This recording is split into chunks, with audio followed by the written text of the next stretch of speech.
Video बघणाऱ्या प्रत्येकाला महाप्रपंचतर्फे तेजस पुंगारचा सप्रेम जय शिवराय, सप्रेम जय श्रीराम. मित्रांनो, भंपकपणा किती करावा याला देखील मर्यादा असते, मात्र या सगळ्या मर्यादा ओलांडायच्याच असं काँग्रेसने ठरवलेलं आहेच. या अगोदर नरेंद्र मोदी यांना गोधरा प्रकरणावरून मौत का सौदागर म्हणण्यात आलं, त्यानंतर चौकीदार चोर है असं म्हणण्यात आलं, त्यानंतर सब मोदी चोर है असं म्हणण्यात आलं, त्यानंतर इस देश का युवा इस मोदी को ऐसा डंडा मारेगा की ये मोदी यहां से भाग जाएगा असं पंतप्रधानाला एकेरी भाषेमध्ये बोलत राहुल गांधींनी आपल्या अकलीचे तारे तोडलेले होते. एकंदर काय आहे, नरेंद्र मोदी यांना जो कोणी शिव्या देईल, जो कोणी शाप देईल, नरेंद्र मोदी यांच्याबद्दल जो कोणी आतवा तत्वा बोलेल, आलतू फालतू बोलेल, असंस्कारी असभ्य अश्लील अश्लाघ्य बोलेल, तो काँग्रेसच्या आंखों का तारा असेल.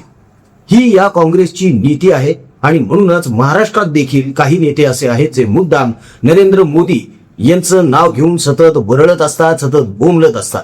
तसं तर काँग्रेस तर्फे हा आरोप सातत्याने केला जातो की नरेंद्र मोदी यांनी देश विकला, नरेंद्र मोदी यांनी देश विकला, नरेंद्र मोदी यांनी आपला देश अमेरिकेकडे गहाण ठेवलेला आहे, असा आरोप सातत्याने राहुल गांधींपासून संजय राऊतांपासून सगळेच विरोधक करत आलेले आहेत. खरं तर हे टूल किट आहे एक प्रकारचं, आणि हे टूल किट याच लोकांनी बाजारात आणलेलं आहे, आणि या टूल किटच्या आधारेच भारतीय जनतेला भ्रमित करण्याचा यांचा आटोकाट प्रयत्न सुरू आहे. मात्र अनेकांचा अजूनही नरेंद्र मोदी यांच्या नीतीवर विश्वास आहे, आणि म्हणूनच तिसऱ्यांदा नरेंद्र मोदी या देशाचे स्वाभिमानी पंतप्रधान बनलेले आहेत. होय, स्वाभिमानीच. त्याचं कारण आहे की अमेरिका, इस्रायल आणि इराणचं जेव्हा युद्ध सुरू झालेलं होतं तेव्हा अनेकांनी अशी अपेक्षा व्यक्त केली होती की आपण इराणला सपोर्ट करावा आणि या युद्धाच्या मध्ये पडून मध्यस्थी करावी, जी की पाकिस्तानने केली. बघा, पाकिस्तानमध्ये किती ट्रेडिंग वगैरे वगैरे तोंडावर पडलेले आहेत. अहो, जे मीटिंग झाल्या ना पाकिस्तानमध्ये मध्यस्थीसाठी, त्या मीटिंगचे बिल सुद्धा या लोकांनी हॉटेलचे बिल अमेरिकेला पाठवलेले आहेत, आणि ते डोनाल्ड ट्रम्पला भरावे लागलेले आहेत सगळे बिल हॉटेलचे, करोड रुपयाचे. इतका तर हा दळभद्री भिकारी पाकिस्तान आहे, ज्याची भलावण आपल्याकडचे हे विरोधक करतात. या लोकांना खरं तर तिकडे पाठवून द्यायला पाहिजे. एखाद्याला रावळपिंडीचा पंतप्रधान केलं पाहिजे, रावळपिंडीचा मुख्यमंत्री करा, एखाद्याला लाहोरचा करा, एखाद्याला कराचीचा करा, आणि राहुल गांधीला किंवा संजय राऊताला पाकिस्तानचा पंतप्रधान करून टाका. यांना फारच पाकिस्तानचा पुळका आलेला आहे सध्या. महाराष्ट्रामध्ये सध्या कांदा प्रश्न ह्या लोकांनी खूप ऐरणीवर घेतलेला आहे की कांद्याला भाव द्या, कांद्याला भाव द्या, कांद्याला भाव द्या. यासाठी या लोकांनी आंदोलन सुद्धा छेडलेलं आहे, आणि या आंदोलनामध्ये रोहित पवार पासून काँग्रेसचे सगळेच नेते बाया सरसावून पुढे आले, घोषणा द्यायला लागले. मग यामध्ये काँग्रेसचे प्रदेशाध्यक्ष हर्षवर्धन सपकाळ हे कसे काय मागे राहतील, ते सुद्धा पुढे आले आणि नरेंद्र मोदी यांच्यावर अभद्र टीका करायला लागले. मित्रांनो, यांनी काय घाणेरडी टीका केलेली आहे ही ऐकून तुम्हाला सुद्धा आश्चर्य वाटेल किंवा काही जणांना संताप देखील येऊ शकतो, मनस्ताप देखील होऊ शकतो, आणि असं वाटू शकतं की यार हे काय दलिंदर नेते आपण बघतोय आजच्या जमान्यामध्ये. होय, दलिंदरच. त्याचं कारण असं आहे की हाच शब्द यांनी आपल्या माननीय पंतप्रधान नरेंद्र मोदी यांच्याबद्दल वापरलेला आहे. मित्रांनो, एक महत्वाची गोष्ट तुमच्यासोबत शेअर करायची आहे, ती म्हणजे बकरी ईदच्या दिवशी कुर्बानीच्या नावावर जन्नत मिळवण्यासाठी निष्पाप जीवांचा बळी दिला जातो, त्यांचा जीव घेतला जातो. जीव घेणं आणि जन्नत मिळवणं हे आपल्या धर्मात तर निश्चितच नाहीये. मित्रांनो, आपल्या धर्मामध्ये आहे जगवणं आणि सत्कर्म करणं, पुण्यकर्म करणं, हे आपल्या धर्मामध्ये लिहिलेलं आहे. त्यामुळे विनंती आहे मित्रांनो की असलं काही कृत्य करत बसण्यापेक्षा एखाद्याला जगवू या ना. त्या कर्करोगग्रस्त रुग्णांना त्यांना औषधोपचार देऊन जगण्याचा आधार देऊ या ना, त्यांचं बळ वाढवू या ना थोडंसं. त्यांचे हालाकीच्या परिस्थितीतले जे नातेवाईक आहेत त्यांना 2 घास पोटभर खायला घालू ना, आपल्या बळीराजाला खायला घालू ना, त्यांना अन्नाचे किट्स आपण पाठवूया ना, सामान पाठवूया त्यांना, विद्यार्थ्यांना शिक्षणासाठी मार्ग खुले करून देऊया ना, हे सत्कर्म करूया ना आपण. आणि हे सगळे आपलेच हिंदू माता बंधू भगिनी आहेत. हे सारखं आवाहन का करावं लागतं मित्रांनो, विचार करा तुम्ही. प्रभू श्रीकृष्णाला देखील अर्जुनाने शस्त्र उचलावं म्हणून भगवद्गीतेचे 18 अध्याय सांगावे लागलेले आहेत. तेव्हा विचार करा, आपल्या हिंदू माता बंधू भगिनींना या सत्कर्मासाठी जागृत करण्यासाठी आम्हाला किती कष्ट करावे लागणार आहेत याची आम्हाला जाणीव आहे. आणि म्हणूनच प्रत्येक व्हिडिओमधून हे आवाहन आहे आपल्या प्रत्येक हिंदू माता बंधू भगिनींना की अरे या समोर या. एखाद्याचा जीव वाचत असेल ना आपल्यामुळे तर निश्चितच पुढे या मित्रांनो. एखाद्याच्या पोटात 2 घास जात आहेत ना तर निश्चित पुढे या. दिल्या गेलेल्या जीपे फोनपे क्रमांकावर आपल्या इच्छेनुसार मर्जीनुसार जे योगदान आपल्याला देता येऊ शकतं निश्चित द्या मित्रांनो. ट्रान्झॅक्शनचा स्क्रीनशॉट परिवाराच्या व्हॉट्सअपवर ठेवा, म्हणजे त्याची पावती तुमच्यापर्यंत पोहोचवता येईल. आता या हर्षवर्धन सपकाळनं आकलीचे तारे तोडून ठेवलेले आहेत. नरेंद्र मोदी यांच्यावर बोलत असताना या माणसाने आपल्या बुद्धीची दिवाळखोरी जाहीर करून टाकलेली आहे. खरं तर हा मूर्ख माणूस आहे असणारच. त्याचं कारण असं आहे की जेव्हा राजाच मूर्ख आहे तेव्हा प्रजा मूर्खासारखी वागणारच. राहुल गांधी हा किती बावळट प्राणी आहे हे वेगळं सांगायची गरजच नाहीये, वेगळं बोलण्याची गरज नाहीये. खरं तर या लोकांनी नरेंद्र मोदी यांच्यावर टीका कुठून सुरू केली होती तर जॉर्जिया मेलोनी यांना नरेंद्र मोदी यांनी मेलोडी टॉफी दिली होती खाण्यासाठी, तोंड गोड करण्यासाठी. आपल्याकडे कुठल्याही शुभ कार्याची सुरुवात ही तोंड गोड करण्यापासून होते. तेव्हा इटली सोबत काही करार करायचे होते म्हणून तोंड गोड करायचं म्हणून नरेंद्र मोदी यांनी त्यांना एक टॉफी दिली. त्यावरून यांनी टीकेची झोड उठवली. मात्र आणि काय तर बघा ना, म्हणे मेलोनी यांना टॉफी दिली आणि काय वाटलं असेल जशोदाबेनला. काय वाटायचं जशोदाबेनला माहित पण नसेल काय झाले ते, आणि दिली तो दिली टॉफी. आपण मैत्रीमध्ये काही गिफ्ट देत नाही का कोणाला? काही त्यात वाईट वाटण्यासारखं आणि फार विचित्र वाटण्यासारखं काय? विचित्र वाटण्यासारखी गोष्ट काय सांगू तुम्हाला? कमला नेहरू रडल्या असतील, ढसा रडल्या असतील त्या, नेव्हे रडतच होत्या, कडकडीत रडत होत्या त्या जेव्हा हा गुलाबी चाचा म्हणजेच ज्याला जवाहरलाल नेहरू पंडित म्हटलं जातं ना, पंडित जवाहरलाल नेहरू, त्या लॉर्ड माउंट बॅटनच्या बायकोचा एलिझाबेथ जी होती ना, तिच्या सिगारेटी सिलगवायचा. अर्ध्या रात्री ह्याला तिला भेटणं खूप गरजेचं वाटत होतं, विरह सहन होत नव्हता म्हणून फ्लाईट पकडून अर्ध्या रात्री हा लंडनला गेलेला आहे माणूस. ते चालतं का रे तुम्हाला भामट्यांनो, काँग्रेसी चाटुकार गुलामांनो? जरा स्वतःचा इतिहास सुद्धा बघत चला आणि मग मोदींसारख्यांवर टीका करा. ज्या माणसानं राष्ट्राला अर्पित केलंय, पंतप्रधान झाल्यापासून मुख्यमंत्री झाल्यापासून एक दिवस सुट्टी मारलेली नाहीये माणसानं त्या. आणि तुमचा राजकुमार बघा 72 दौरे करून आलाय परदेशाचे एलओपी बनल्यापासून. करोडो रुपये खर्च झालेत, आलीत कुठून हिशोब द्या आधी आणि मग टीका करा. चला आता एक काम करा, बघा हर्षवर्धन सपकाळ यानं कसे त्याचे आकलीचे तारे तोडलेत आणि नरेंद्र मोदी यांच्यावर कशी गरड उकली. फडणवीस मोदी उपाशी. आजपर्यंत हमने सुना था नमक हराम, मगर मोदी जो है वो कांदा हराम निकल गया. हरामखोर म्हणायचं, कांदाखोर म्हणायचं, बेईमान म्हणायचं, नालायक म्हणायचं का त्याला वोटर थिएटर घेऊन दाखवायचं? हा एक अत्यंत संतापजनक प्रश्न आपल्या सगळ्यांच्या समोर आहे आणि तोच उद्रेक या निमित्तानं आहे. त्यामुळे यांच्या बोलण्यावर कुठे विश्वास नाही. अत्यंत खोटारडा असा महाराष्ट्राचा मुख्यमंत्री आहे. हे हर्षवर्धन सपकाळ ज्यांना महाराष्ट्रामध्ये आत्ता कोणीतरी ओळखायला लागले की काँग्रेसचा हा कोणीतरी आहे, प्रदेशाध्यक्ष आहे, हे पण अनेकांना माहित नाहीये. आणि हा माणूस म्हणतो की नरेंद्र सरेंडर आहे, नरेंद्र दलिंदर आहे. अरे दलिंदर तर अख्खी काँग्रेस आहे, अख्खी काँग्रेस दलिंदर आहे. यांच्या टॉपच्या नेत्यांपासून यांच्या खालच्या कार्यकर्त्यांपर्यंत सगळे दलिंदर भरलेले आहेत तिथं सगळे. अरे तुमची लायकी काय रे? तुम्ही आजच्या त्या काल निर्माण झालेल्या सोशल मीडियावरच्या त्या कॉक्रोच पार्टीला तुम्ही समर्थन देता, त्याला तुम्ही ग्रेट म्हणायला लागले. याच्यातच तुम्ही स्वतः सिद्ध करता की तुमचं कर्तृत्व शून्य आहे, तुम्ही काहीच करू शकत नाही आणि तुम्हाला आता त्यांची गरज लागायला लागलेली आहे. यातच तुमचं कर्तृत्व दडलेलं आहे. दलिंदर कोण आहे हे बघून घ्या. पुढे जाऊन हा हर्षवर्धन सपकाळ म्हणतो की नरेंद्र मोदी कांदाखोर आहे. हरामखोर म्हणण्यापर्यंत, म्हणजे देशाच्या पंतप्रधानाला हरामखोर म्हणण्यापर्यंत या माणसाची मजल केलेली आहे मित्रांनो. मात्र हा माणूस निर्बुद्ध आहे, हा बिंडोक आहे, ह्याला अक्कल नाहीये. त्याचं कारण असं आहे की हा छत्रपती शिवाजी महाराज जे आपलं आराध्य दैवत आहे त्यांची तुलना हा त्या 1.5 दगडीच्या टिपू सोबत करतो. ज्या टिपूने लाखो हिंदूंची कत्तल केली त्याला हा महान म्हणतो की टिपू सुलतानाने शिवाजी महाराज हे सारखेच म्हणून कानफटात मारायला पाहिजे होती कोणीतरी राव.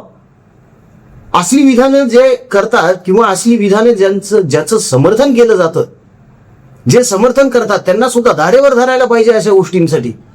छत्रपती शिवाजी महाराज यांच्याबद्दल असलं वाक्य तुम्ही कसं? आणि नंतर मग स्वतःच मीडिया समोर येऊन कान धरून माफी सुद्धा मागितली या सपकाळांनी.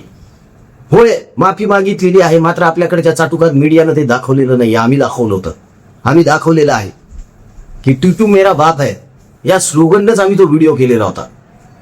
मित्रांनो, एक गोष्ट नीट लक्षात घ्या, इथे यांना कांदा प्रश्नाशी काहीही देणं घेणं नाहीये. यांना फक्त धारेवर धरायचंय नरेंद्र मोदी यांना फक्त चमकोगिरी करायची आहे, स्टंट्स करायचे आहे. आणि हे स्टंट करण्यासाठी हा टकलू प्रदेशाध्यक्ष कुठे गेला? आंदोलन करण्यासाठी. कसा गेला? बैलगाडी घेऊन. अहो बैलगाडी घेऊन जाताना हे घोषणा देत होते. कदाचित ते बैल सुद्धा यांच्या घोषणांना कंटाळलेले आहेत, त्रासलेले आहेत, म्हणून ते सुद्धा उधळले आणि बैलगाडी पलटी झाली. काय सांगावं तुम्हाला. हे तर ह्या माणसाचं नशीब थोडंसं बरं होतं म्हणून याला जखमा झाल्या नाहीत आणि काही लागलं नाही. बैल उधळले यांच्या रॅलीमध्ये सुद्धा.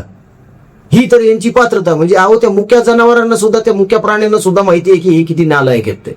हे काँग्रेसवाले किती छदमी आणि बदमाश आहेत ते. बरं हे आता आम्ही म्हणतोय का की ह्यांना अक्कल नाहीये, ह्यांना समज नाहीये? अजिबातच नाही. यांचेच लोक म्हणतायत, यांचेच पदाधिकारी आणि यांचेच कार्यकर्ते म्हणतायत. बघायचंय तुम्हाला हा व्हिडिओ सुद्धा बघून घ्या की या डोक्यावर केस नसलेल्या गॉनकेस प्रदेशाध्यक्ष हर्षवर्धन सपकाळ बद्दल याचेच कार्यकर्ते आणि पदाधिकारी काय बोलतायत. सकपाल हटाओ, कांग्रेस बचाओ. सकपाल हटाओ, कांग्रेस बचाओ. सकपाल हटाओ, कांग्रेस बचाओ. सकपाल हटाओ, कांग्रेस बचाओ. सपकाळ साहेब हे एक चांगले व्यक्तिमत्व आहेत, परंतु राज्याचा काँग्रेस पक्षाचा एक प्रदेश अध्यक्ष म्हणून त्यांना ही खुर्ची झेपत नाहीये. त्यांना सक्षम नाही येत. कार्यकर्त्यांना व्यथा वेदना ऐकून घेण्यासाठी त्यांना वेळ नाहीये.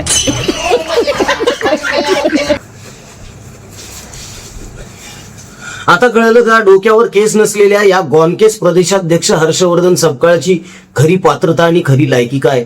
यांच्याकडे संघटन कौशल्य नाही, यांना माणसं टिकवता येत नाही, यांना पक्ष वाढवता येत नाही, यांना काहीही करता येत नाही. अरे तुम्ही तुमच्या पक्षामध्ये धड तुमची लायकी सुधरवू शकत नाही, तुमची उंची वाढवू शकत नाही. तुम्ही काय नरेंद्र मोदींची छाती मोजायला निघालेले आहात. निधड्या छातीने आज आपल्या देशाच्या पंतप्रधानाने जगभरामध्ये आपल्या देशाची मान उंचावलेली आहे आणि हे शरदचंद्र पवार यांनी देखील मान्य केलेलं आहे. कदाचित त्याचाच मूळव्याध ठणकतोय ह्या सगळ्या लोकांचा.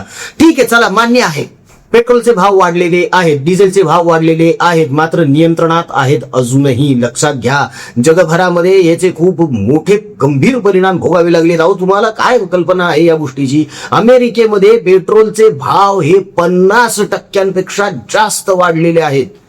जगभरामध्ये हा जो दर आहे पेट्रोलच्या महागाईचा वाढीचा, हा जवळपास 44% जास्त आहे.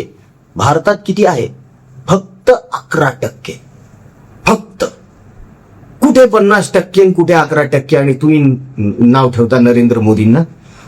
स्टेट ऑफ हॉर्मुझ मुळे अख्खा जग प्रभावाखाली आलेलं आहे.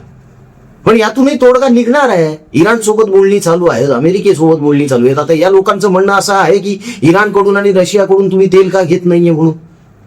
अरे इंटरनॅशनल पॉलिसीज तुम्हाला कशा कळणार? अरे तुम्हाला तुमच्या स्वतःच्या पक्षाच्या पॉलिसीज कळत नाही. इंटरनॅशनल गोष्टी कुठं करतात? रणरण त्या उन्हामध्ये डोक्यावर केस नसताना घराबाहेर पडू नका साहेब. डोक्यावर परिणाम होतो आणि तो डोक्यावर कसा परिणाम होतो हे तुमच्या वाणीतून, तुमच्या बोलण्यातून अख्ख्या जगानं अनुभवलेलं आहे.